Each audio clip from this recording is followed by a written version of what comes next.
Hijos de Verónica es el invernadero del festival, la producción propia del festival en el 2016, en esta sexta edición, y es un espectáculo distinto, porque ya de entrada tienes que elegir un recorrido, uno de los 3 recorridos, y según el recorrido que elijas vas a ver a unos actores o a otros. Contarlo es más difícil que vivirlo, viviéndolo es mucho más sencillo. Cada personaje tiene un mundo interior muy chulo, ver a los actores de tan cerca siempre es de agradecer y ver cómo les palpita la vena o cómo se le llenan los lagrimales y van intentando controlar sus emociones y te van mirando a los ojos y diciéndote verdades que les sale del corazón, es muy chulo.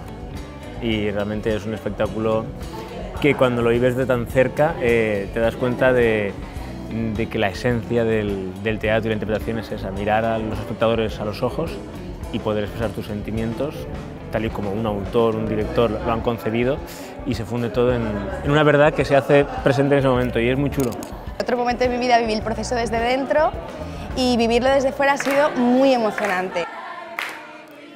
Más allá de resolver el misterio, de no resolverlo, yo creo que el ejercicio de implicación con el espectador y de cercanía con el actor que supone es maravilloso. Hueles al actor, lo tienes al lado, te implicas, es que la palabra creo que es esa, es que te implicas a tope en la historia.